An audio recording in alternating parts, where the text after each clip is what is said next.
중국 투자 전문가 찐닝님 바로 만나보겠습니다. 안녕하세요. 안녕하세요. 네. 미국은 뭐 AI 반도체를 통해서 대중 제재 많이 알려져 있는 사실이고 중국은 또 히토류를 통해서 네. 기본 대미 제재. 근데 이게 스위스 제네바에서 협상을 네. 하고 그 분위기가 좀 완화되고 부드러워진 이후에는 이 히토류 수출 통제를 좀 완화하기 시작했다. 이런 설이 있는가 하면 아니다. 계속해서 강화되고 있다. 이런 설이 네. 있거든요. 지금 완화 쪽입니까? 강화 쪽입니까? 뭐가 더 정확한 거예요? 그 5월 12일 제네바 네. 협상 후 한 3, 4일 동안은 다들 시장에서 좀 헷갈리는 분위기였는데 사실 5월 들어 히토류 대상 수출 통제는 완화가 아니라 더 체계적으로 강화되고 있는데요. 이게 중국에서 어떤 조치나 정책을 전달하기 위해 어떤 정부 차원에서 회의를 열잖아요. 최근에 연 회의 중에 2개만 확인하면 알 수 있는데 네. 5월 9일 회의가 하나 있었고 5월 12일에 하나 있었어요. 근데 5월 9일 회의 명칭이 전략 광산물 밀수출 전문 행동 현장 회의. 네. 근데 이 회의 명칭조차 중요한 이유는 네. 지금까지 중국 상무부에서 항상 히토류 관련 수출 통제 조치를 발표할 때 항상 히토류 관련 무슨 히토류라는 단어를 썼는데 이번에는 히토류가 아니라 전략적 광산물. 그러니까 히토류는 구체적인 품목이잖아요. 그렇죠. 그래서 히토류 관련 품목에서 명칭이 전략적 광산물로 변화됐다는 것은 그 중요도가 정부 차원에서 그게 승격됐다는 거예요. 오히려. 네. 그래서 네. 회의 명칭의 변화를 통해서도 사실 그 중요도의 변화를 느낄 수 있고요. 두 번째는 이 회의를 소집하는 그 기관 명칭이 네. 국가 수출 관리 통제 조율 체제 사무처. 근데 이 처가 예전에는 이 부서가 없었어요. 네. 근데 5월 9일 회의 때 갑자기 이 부서 이름이 나왔다는 것은 정부 차원에서 이거를 더 체계적으로 엄격하게 강화하기 위해서 새로 신설했다는 거예요. 네. 그래서 지금까지는 뭐 4월까지 상무부랑 해관총서 요 2개 국가부처에서 히토류 관련 정책을 발표했는데 이번에 5월 9일은 이 국가수출관리통제 조율 체제 사무처에서 이 부서뿐만 아니라 7개 부처랑 같이 발표한 거예요. 그 7개 부처가 기존의 상무부랑 해관청서가 있고 그 외에 공안부, 국가안전부, 최고인민법원, 최고인민검찰원, 국가우정부. 그래서 그 부처 명칭을 봐도 예전에 비해서 그 중요도랑 그 어떤 체계적으로 더 관리하고 싶은 그런 정부 의지를 느낄 수 있고요. 그리고 세 번째는 사실 4월 들어 점점 중국이 2023년부터 히토류 품목 중에 일부부터 점진적으로 강화해 왔는데 수출 통제를. 근데 4월 들어 점점 트럼프발 관세 전쟁이 나고 중국이 반격 조치로 히토류 수출 통제를 하니까 중국 국내 뭐 업체랑 해외 뭐 업체가 결탁해서 밀수출하는 사례가 이미 발각이 됐어요. 그래서 그 사례가 있었다는 걸 5월 9일 회의에서 얘기했고, 그래서 이번 회의 명칭 그리고 이 회의를 참석하는 그 7개 부처 그 회의에서 이런 사건이 검거됐다. 이런 간단한 이런 표현을 통해서도 사실 완화가 아니라 더 체계적으로 엄격하게 관리. 그리고 5월 9일에 이어서 5월 12일에 또 한 번 회의를 소집했는데 소집하는 부처는 똑같아요. 근데 이 7개 부처에다가 중국의 30여 개 행정구역이 있잖아요. 그 중에 한 7개 성이 히토류 집중 생산지예요. 거기에 내몽골 자치구, 강서성, 호남성, 광동성, 광서중앙적 자치구, 귀주성, 운남성 요 7개 행정구역의 책임자까지 참석했어요. 그러니까 5월 9일과 5월 12일의 이 회의를 보면 사실상 제네바 협상 후에 중국 정부 차원에서 예전보다 완화된 것이 아니라 더 입체적으로 체계적으로 관리한다. 그리고 5월 12일 회의에서 강조한 거는 수출 풀 밸류체인 관리 통제 강화. 네, 그래서 5월 10일 제네바 협상 이후 여러 가지 설이 기사에 많이 나왔지만 제가 느끼기에는 사실상 더 체계적으로 강화 중에 있습니다. 네. 주목을 받은 건 이제 보복으로 양쪽이 부과했던 그 숫자 관세 네. 율에 대해서 이제 대폭으로 낮췄다라는 부분 이외에도 굉장히 네. 이제 민감한 부분, 뭐 네. 히토리를 비롯해서 이게 어떻게 될 것인가였는데 그리고 또 한 네. 가지 제가 짚어드리고 싶은 네. 점은 그러니까 막관세 외에 미국은 중국에 대해서 AI 반도체 칩을 통제한다. 그렇죠. 그러면 반대로 중국은 히토류를 네. 통제한다. 그러면 사람들이 이런 텍스트를 읽으면 드는 생각이 AI 반도체 칩 통제. 히토류 통제, 뭔가 대등적인 조치라는 느낌이 들 수 있는데 그게 아니라 아시다시피 화웨이가 지금 AI 반도체 칩을 계속해서 업그레이드하고 연구 개발 중이고 이제 한 달 정도 지나면 제품이 나올 수 있고 그래서 미국이 중국에 대해 하고 있는 AI 반도체 칩 수출은 시간이 흐를수록 화웨이를 비롯한 중국의 반도체 업체들이 점점 국산화를 통해서 시간에 따라서 점진적으로 해결할 수 있는 과제인데 하지만 미국 입장에서 미국의 첨단 기술 산업이랑 방산 산업에 반드시 히토류가 다 필요하기 때문에 근데 요거는 이론적으로 미국이나 또는 미국과 다른 나라가 뭐 히토류 정제 가공 밸류체인까지 다 구축하려면 이론적으로 최소 15년에서 20년 그러면 현실적으로는 더 걸릴 수 있고요. 그리고 걸린다 해도 뭐 실제로 실현 가능성은 저는 제로라고 보고요. 그래서 중국의 히토류 수출 통제는 사실상 미국이 어떻게 하느냐에 따라 뭐랄까 이런 표현을 쓰면 좀 그렇지만 피말리기 전략. 그러니까 미국이 또 일부 후퇴하면 중국도 약간 그거를 풀고 그래서 요거를 효과상으로는 중국 쪽이 좀 더 시간적으로 유리할 수 있어요. 그래서 히토류 쪽은 완화보다는 흐름상 강화 쪽으로 가고 있는 것 같다라는 분석이시고 휴머노이드 로봇 쪽도 보겠습니다. 뭐 첨단 산업에서 중국의 기술 발전이 상당히 빠르게 지금 진행이 되고 있다라고 뭐 계속 분석 나오고 네. 있고 알고 계시겠지만 휴머노이드 로봇 쪽도 마찬가지잖아요. 뭐 대표적으로 유니트리라는 네. 기업 우리가 얘기 많이 하고 화웨이도 이쪽으로 좀 네. 공을 들인다 이런 보도도 나오고 있고 어떤 점 좀 보고 계세요? 최근에는 네. 우선 설명 들어가기 전에 한 가지 말씀드리고 싶은 거는 한 3, 4년 전까지만 해도 글로벌 전기차나 배터리 산업을 분석할 때 제가 느끼기에는 적지 않은 한국 분들이 이렇게 생각해요. 전기차 생산량이든 판매량이든 또는 배터리 생산량 판매량 중국 국내는 국내다. 그리고 중국 외의 해외 시장이 진짜 글로벌이다. 그래서 지난 몇 년 동안 중국 국내 전기차 생산량 판매량, 배터리 생산량 판매량이 계속 올라가는데도 불구하고 아직도 적지 않은 분들이 중국 국내는 국내 시장이다. 그 외에 글로벌 시장이랑은 상관없어. 따라봐야 돼. 근데 저는 그게 너무 일차원적이고 피상적인 사고 방식이라고 생각하는데요. 왜냐하면 지금까지 과거의 아주 굴뚝 산업인 철강, 화학뿐만 아니라 그 후에 태양광, 그리고 그 후에 전기차, 배터리, 그리고 그 후에는 또 반도체, 지금은 AI랑 휴머노이드.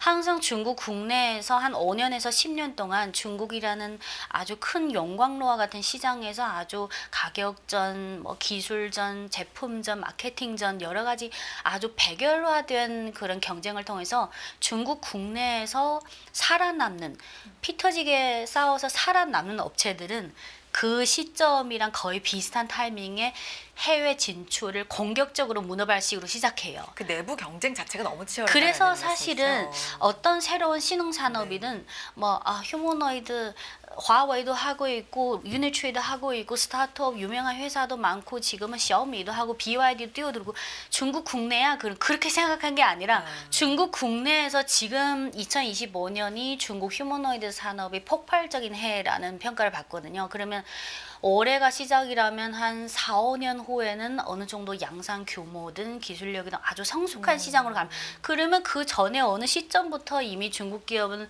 또 전기차 배터리처럼 문어발식 해외 확장을 하는 그래서 저는 이런 첨단 산업이나 신흥 산업을 볼 때 한국 분들 입장에서 너무 중국 시장 좀 해외 구별해서 너무 이렇게 보는 건 보내셔야겠다. 오히려 좀 그리고 최근에 중국 국내 휴머노이드 산업의 동향들이 매일 뭐 기사들이 쏟아져 나오는데 최근에 5월 들어서 많이 언급되는 건 한 두 가지인데요. 네네. 하나는 여러분들도 잘 아시는 비상장사인 유니트리. 그쵸. 네, 유니트리는 사족 로봇에서는 글로벌 시장 점유율이 한 60% 되고 그 후에 신사업을 시작한 휴머노이드도 점점 선도 지위에 있고요. 근데 최근에 5월 10일에 상해시에서 혁신 기업을 창업해서 성공한 50명의 그 청년을 초대해서 포럼을 했어요. 근데 상해시에서 했으니까 대부분 그 스타트업이든 어떤 기업이든 다 상해시 소재 기업인데 유니트리는 상해시 소재 기업이 아니라 절강성 항저시예요. 근데 유니트리가 워낙 너무 성공했고 또 유니트리 창업자 왕싱싱이 대학원 석사 과정을 상해대학에서 나왔어요. 그래서 초대받아서 연설을 했는데 보통 어떤 성공한 청년 기업가가 연설할 때 우리 회사는 이렇게 역사가 이렇게 하고 최근에 이런 기술 혁신을 하고 회사 어필을 하잖아요. 네네. 근데 그중에 연설하는 와중에 이런 말을 했어요. 상해 젊은이들이 우리 회사에 와서 커리어를 쌓기를 바랍니다. 우리는 완전 환영입니다. 인재 모집. 네. 그러니까 얼마나 인력이 부족했으면 그래서 그거를 보고 막 재무팀도 필요하고 구매팀도 필요하고 영업팀, 기술팀, 연구개발팀, 마케팅팀 거의 모든 부서에서 인력 충원하고 있습니다. 여러분 많이 지원해 주세요라고 예, 그 석상에서 얘기한 거예요. 근데 네. 그거를 보면서 업계에서 하는 말이 이 사례 하나만 봐도 지금 중국 현지의 휴머노이드 로봇 산업의 생산량이든 뭐 기술 혁신이든 판매량이든 너무 성장은 빠른데 거기에 비해 인력이 너무 부족하다. 그래서 제가 아까 오는 길에 인터넷에서 찾아온 네네. 중국의 버스라는 그 채용 정보 사이트가 있는데 거기서 유니트리로 검색해 봤는데 지금 채용 중인 직무가 58건이고요. 그리고 대부분 채용 요건 중에 경력은 3년에서 5년. 근데 바로 그 옆에 써 있는 월급이 뭐라고 써 있냐면 3년에서 5년인데 케이스 바이 케이스지만 세전 월급이 한국 원화로 환산하면 한 600만 원에서 1,100만 원 정도. 그리고 요거는 기본 월급이고 세전이고요. 근데 회사 실적에 따라서 인센티브는 많으면 그 연봉에 해당되는 거의 1년 연봉치. 네. 그래서 지금 유니트리를 포함해서 스타트업 이런 산업이 계속 급속도로 발전하니까 인력 충원이 시급한 상황. 그거 자체가 이제 산업이 얼마나 그러니까요. 성장하고 네. 빠르게 네. 하고 있다는 뭐 방증이다. 간접적인 네. 뭐 이런 그리고 말씀인데. 두 번째 네. 5월 들어서 업계에서 많이 언급되고 있는 거는 미국이라면 로봇 전문 업체 뭐 보스턴 다이나믹스가 있고 그렇죠. 어질리티 로보틱스가 있고 그리고 그 테슬라도 뛰어들었고 휴머노이드. 네. 구글도 있고 메타도 네. 하고 있고 근데 중국은 유니트리가 있고 또 유니트리는 2016년에 창업한 회사고 또 유비테크라고 2012년에 창업한 회사가 있고 또 포리어라고 2015년 창업 스타트업 중에서 한 요 세 개 회사가 좀 이름 될 만하고 인정해줘요. 이런 전문 로봇 업체도 있고 또 중국의 그 대형 가전 업체 중에 메이디가 있잖아요.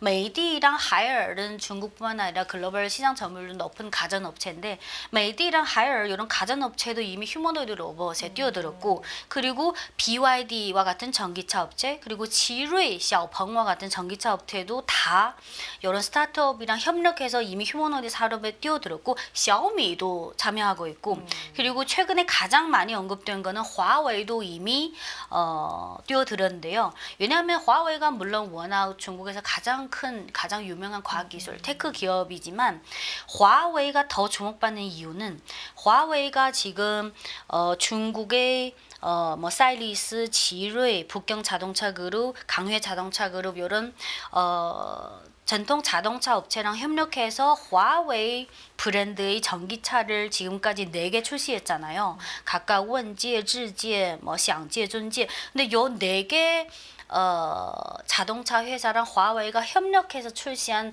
요 4개 전기차가 판매량이든 생산량부터 다 대체로 다 성공했어요. 그러면 요런 화웨이는 실제로 전기차를 생산하지 않고 생산은 그 4개 각각 자동차 업체한테 맡기고 화웨이는 뭐 자율주행 시스템이나 그 제조 자체 외의 모든 기술적인 거를 담당해요. 그래서 화웨이가 이런 성공 경험이 확실히 4건이나 있기 때문에 그러면 화웨이가 5월 12일에 아까 그 유니트리 외에 또 유명한 스타트업 기업 중에 하나가 유비테크라는 회사가 있는데 5월 12일에 화웨이가 요 유비테크라는 로봇 전문 업체랑 MOU를 체결해서 이제부터 협력해서 우리 화웨이도 휴머노이드 로봇에 뛰어든다. 그래서 화웨이가 이런 그 전기차 분야에서 이미 4가지 성공 사례가 있으니까 화웨이가 뛰어들면 중국 국내 휴머노이드 로봇 산업이 더 치열하게 더 급속도로 성장할 게 아니냐. 요게 많이 주목받았고요. 화웨이 외에 BYD도 4월 22일에 이미 협력사랑 해서 발표 전문 로봇 업체의 대주주로 들어간 거예요. 네, 지분율 한 13%에서. 그리고 메이디는 가전 업체인데 이미 메이디 그 가전 에어컨 생산 라인에 이미 휴머노이드 로봇을 일부 투입했고요. 그리고 텐센트 자회사 중에 텐센트 클라우드 다른 로봇 전문 업체랑 협력해서 하고 그 외에 바이두도 있고 그래서 중국 국내 휴머노이드 산업은 유니트리나 유비테크와 같은 이런 전문 로봇 업체뿐만 아니라 가전업체, 전기차 업체, 그리고 샤오미, 화웨이 이런 업체까지 올해를 스타트로 해서 이제 아주 열심히 뛰어들어서 피터지 할 거예요. 그러면 물론 휴머노이드 로봇이랑 전기차랑 뭐 공통점도 있고 차이점도 있지만 그 전기차의 그 지난 10년 동안 발전한 과정을 보면 휴머노이드 로봇은 아마도 그거보다 더 빠른 더 단기간에 더 그런 상태가 되지 않을까 싶어요. 지금 로봇에 있어서 뭐 휴머노이드 로봇 얘기 참 많이 나오는데 네. 이렇게 영상 가끔 보면은 뭐 춤을 추는 로봇 나오기도 하고 네. 뭐 얼마 전에는 중국에서 로봇 마라톤. 마라톤인가요? 올림픽 네, 뭐 네. 이런 얘기 뭐 중간중간 물론 충전하면서 갔다고는 하는데 트렌드가 뭐예요? 최근에 이제 발전됨에 있어서. 실은 네. 지금 실제로 중국의 휴머노이드가 실제 산업에 응용되는 분야는 하나는 공장의 생산 라인이 일부 투입됐고 하나는 그 연구기관 안에서 또 많이 쓴 우리 일반인들은 좀 접하기 어렵지만 연구기관에서 워낙 많이 쓰거든요. 그리고 일부 쇼핑몰에서 이미 상용화되고 있고 근데 요게 가능한 이유는 네. 어떤 새로운 기술이나 제품이 상용화가 가능하게 하려면 기업의 의지도 있지만 정부에서 법적으로 그거를 허용해야 돼요. 그래서 그게 정책상으로 중국 정부가 중앙정부 차원의 휴머노이드 로봇 산업 육성 정책이 있고 또 심천시나 절강성 항저시 이런 특화된 첨단 산업 AI나 휴머노이드 로봇에 특화된 이런 도시에서도 발표했는데 그중에 2가지만 간단히 짚어드리면 중앙정부 차원의 산업 정책은 2023년 10월에 중앙정부가 휴머노이드 로봇 혁신 발전 지도 의견이라는 정책을 처음에 발표할 때는 항상 그 지도 의견이라는 명칭을 써요. 근데 거기서 중요한 게 2가지인데요. 2015년까지 요 목표까지 달성. 2025년까지 이 목표, 2027년까지 이 목표. 그럼 2025년이 올해잖아요. 2025년까지 목표가 뭐냐면 휴머노이드 로봇 관련 혁신 체계를 대체로 구축하고 1년의 핵심 기술을 돌파하고 핵심 부품 공급 확보. 요거는 지금까지 어느 정도 됐어요. 그 2017년까지는 그거를 더 업그레이드해서 국제 경쟁력이 있는 산업 생태계 구축. 그래서 지금부터는 중국 국내 경쟁력에서 국제로 간다. 네. 그렇군요. 내부 경쟁도 상당히 치열한 상황이고 뭐 짚어주셨는데 짧게 요거까지만 네. 가도록 하죠. 화웨이 신제품 발표 열었잖아요. 좀 네. 다 진행된 발표에 풀로 다 보셨다고 네, 들었는데 주목할 만한 사항 좀 네. 요약해서 포인트 좀 짚어주시면. 저는 항상 네. 샤오미든 화웨이든 네. 테크 기업들이 신제품 발표는 2시간이든 3시간, 다 4시간이든 보세요? 풀로 다 보요. 네. 재밌더라고요. 이번에 어제 오후에 발표한 신제품 중에 전반부 후반부가 있는데 가장 다른 건 다 생략하고 후반부가 가장 중요한데요. 네. 홍멍 OS라는 화웨이가 자체 개발한 그 OS 시스템이 있잖아요. 어제 화웨이가 자체 개발한 운영 시스템 홍멍을 탑재한 첫 노트북을 드디어 출시했어요. 네. 그래서 그게 중요한 이정표가 될 텐데 작년 11월에 홍멍 OS를 탑재한 첫 스마트폰을 출시했고 그게 첫 번째 이정표고 어제는 2번째 이정표인데 예전에 화웨이 말씀드릴 때도 짚어드렸지만 화웨이가 지금 하드웨어뿐만 아니라 소프트웨어 쪽도 미국과 치열하게 경쟁하려고 하잖아요. 그러면 하드웨어는 사실 스마트폰이든 가전제품이든 전자제품 그리고 반도체 칩도 진행 중에 있고 근데 소프트웨어가 미국이 강하고 중국이 상대적으로 약했잖아요. 그러면 자체 개발鸿蒙 시스템을 탑재한 스마트폰에 이어서 이제 노트북까지도 탑재해서 중국 국내를 시장으로 해서 몇 년 후가 될지 모르겠지만 글로벌로 간다면 이거는 사실 마이크로소프트의 윈도우스랑 애플사의 맥OS에 대한 큰 도전이 될 수 있어요. 그래서 지금부터가 시작이라는 느낌. 그 외에도 있지만 시간 관계상 오늘은 포인트만 여기까지 듣도록 하고요. 다음에 모실 때 조금 더 자세히 또 들어보도록 하겠습니다. 오늘 여기까지 듣도록 하죠. 중국 투자 전문가 찐득님 함께했습니다. 고맙습니다. 감사합니다. 매일 돈을 쓰는데 그 가치는 누가 정할까요? 정답은 슈퍼달러 슈퍼리치에 있습니다. 복잡한 공식은 빼고 투자 타이밍을 잡는 환율의 핵심만 담았습니다. 빠르게 변화하는 금융시장, 그 중심엔 언제나 환율이 있습니다. 오늘부터 환율과 썸 타볼까요?